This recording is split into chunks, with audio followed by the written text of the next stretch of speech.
మన మొబైల్ని ప్రతిరోజు చాలా టైం స్పెండ్ చేస్తాం, కానీ దానికోసం ఏదైనా జాగ్రత్తలు తీసుకుంటున్నామా? వారానికి ఒకసారి రీస్టార్ట్ చేయడం వల్ల ఏమవుతుంది? పాకెట్లో మొబైల్ ఫోన్ ఎక్కువసేపు పెట్టుకుంటే ఏమవుతుంది? Screen card, mobile case, background apps వీటి వల్ల మొబైల్కి ఏ ప్రమాదాలు ఉన్నాయో చెప్తాను. వాటితో పాటు మొబైల్ కంపెనీ సైంటిఫిక్ రీసెర్చ్ చేసి ఏం చెప్తున్నాయో చూద్దాం. మొదటగా వారానికి ఒకసారి రీస్టార్ట్ చేయడం వల్ల ఏమవుతుందో చూద్దాం. మీ ఫోన్ను వారానికి ఒకసారి రీస్టార్ట్ చేయడం వల్ల చాలా మంచి పద్ధతి అనే చెప్పాలి.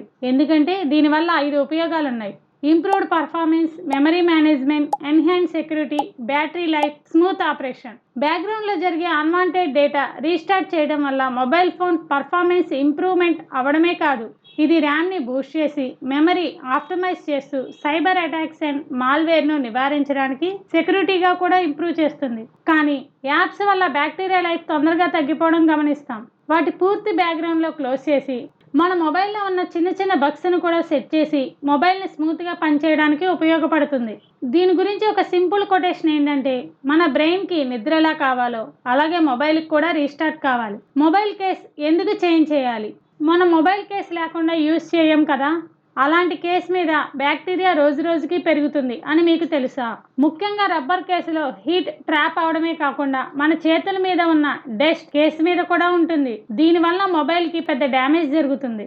నెలకు ఒకసారి మొబైల్ కేస్ని క్లీన్ చేయండి, లేదంటే చేంజ్ చేయండి. అసలు ఒక స్క్రీన్ కార్డ్ ఎక్కువ కాలం యూజ్ చేస్తే ఎంత ప్రమాదమో మీకు తెలుసా? స్క్రాచెస్ వల్ల ఐస్ స్ట్రెస్ అవడమే కాకుండా తెల్లటి ప్యాచెస్ స్కిన్కి ఎలర్జీ కలిగించవచ్చు. ఎక్కువసేపు కాల్స్ మాట్లాడినప్పుడు స్కిన్ ఫేస్కి ప్రెస్ అవుతుంది. దీనివల్ల మొబైల్లో ఉన్న హీట్ మరియు స్క్రీన్ మీద ఉన్న బ్యాక్టీరియా వల్ల ఫేస్ మీద పింపుల్స్, ర్యాషెస్ వచ్చే అవకాశాలు ఎక్కువ. సో ఎక్కువసేపు కాల్స్ మాట్లాడాలి అనుకుంటే ఇయర్ ఫోన్స్ లేదా మొబైల్ స్పీకర్ యూజ్ చేయడం ఉత్తమం. నా సలహా ఏంటంటే 6 నుండి 12 నెలలకు ఒకసారి మొబైల్ కేస్ మరియు స్క్రీన్ని మార్చండి. చెబితే నమ్మరు కానీ టాయిలెట్ సీట్ మీద కన్నా మొబైల్ స్క్రీన్ మీదే ఎక్కువ బ్యాక్టీరియా ఉంటుంది. శాస్త్రవేత్తల పరిశోధనలు ఏం చెప్తున్నాయో చూద్దాం. మొబైల్ ఫోన్ వాడకంపై శాస్త్రవేత్తలు నిరంతర పరిశోధనలు చేస్తున్నారు. ప్రధానంగా వాటి పరిశోధనలు ఈ అంశంపై దృష్టి సాధించాయి. మొబైల్ ఫోన్ నుండి వెలువడే రేడియో ఫ్రీక్వెన్సీ గురించి చాలా చర్చ జరుగుతుంది. ప్రపంచ ఆరోగ్య సంస్థ WHO ప్రకారం ప్రస్తుతం అందుబాటులో ఉన్న శాస్త్రీయ ఆధారాల ప్రకారం మొబైల్ ఫోన్ వాడకానికి ఆరోగ్య సమస్యలకు, ముఖ్యంగా క్యాన్సర్ వంటివి మధ్య స్పష్టమైన సంబంధం లేదని పేర్కొంది. అయితే దీర్ఘకాలిక ప్రభావాలపై మరింత పరిశోధనలు అవసరమని సూచించింది. ఫోన్ వ్యసనం వల్ల సామాజిక ఒంటరితనం, మానసిక ఆరోగ్యంపై ఫోన్ వాడక ప్రభావం గురించి కూడా పరిశోధనలు జరుగుతున్నాయి. చేసిన పరిశోధనలో 90% మంది అన్హైజీనిక్ వేలో ఫోన్ని యూజ్ చేస్తున్నారు. ఖచ్చితంగా చెప్పాలంటే ఒక్కొక్క చదరపు అంగుళానికి 25,127 బ్యాక్టీరియా ఉంటుందని, దీనివల్ల సెల్ ఫోన్ మనం ప్రతిరోజు తాకే అత్యంత మురికి వస్తువుల్లో ఒకటిగా మారుతున్నాయని చెప్పారు. వీటి గురించి మొబైల్ కంపెనీలు ఏమంటున్నాయో చూద్దాం. మొబైల్ కంపెనీలన్నీ వారానికి ఒకసారి రీస్టార్ట్ చేయడం మంచిది అని అంటున్నారు.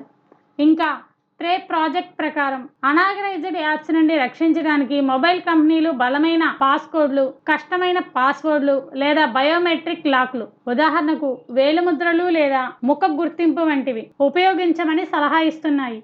మొబైల్ పోయినా లేదా దొంగిలించబడిన అనాథరైజ్డ్ యాప్స్ను నివారించడం కోసం ఇది సహాయపడుతుందని టెక్ సేఫ్టీ చెప్తుంది. మొబైల్ కంపెనీల యాప్స్లకు ఇచ్చే అనుమతుల గురించి వినియోగదారులు జాగ్రత్తగా ఉండాలని సలహా ఇస్తున్నాయి. ఆన్లైన్ బ్యాంకింగ్ లేదా షాపింగ్ వంటి వాటి కోసం మొబైల్ కంపెనీలు పబ్లిక్ వైఫైని ఉపయోగించకూడదని సలహా ఇస్తున్నాయి. మీరు తప్పనిసరిగా పబ్లిక్ వైఫైని ఉపయోగించాల్సి వస్తే మీ ఇంటర్నెట్ ట్రాఫిక్ ఎన్క్రిప్ట్ చేయడానికి మరియు మీ డేటాని రక్షించడానికి VPNని ఉపయోగించండి. రెగ్యులర్గా పాకెట్లో ఫోన్ పెట్టడం వల్ల ఏమైనా సమస్య ఉందా? మీ మొబైల్ హీట్ని జనరేట్ చేస్తూ ఉంటుంది. అలాంటి మొబైల్ని మీరు తరచుగా పాకెట్లో ఉంచడం వల్ల రేడియేషన్కి బాడీలో రీప్రొడక్టివ్ ఆర్గాన్ దెబ్బతింటున్నాయి. టైట్ జీన్స్ వల్ల మొబైల్ బెండ్ అయ్యే అవకాశం ఎక్కువ. ఈ వీడియో ద్వారా మీ మొబైల్ ఫోన్కి మరింత జాగ్రత్త చూసుకుంటారని ఆశిస్తున్నాం. మీరు ఫోన్ బాగుంటే మీ పనితీరు కూడా బాగుంటుంది. ఈ వీడియో మీకు నచ్చితే లైక్ చేయండి, షేర్ చేయండి. మరికొన్ని ఉపయోగకరమైన వీడియోల కోసం మా ఛానల్ని సబ్స్క్రైబ్ చేయండి.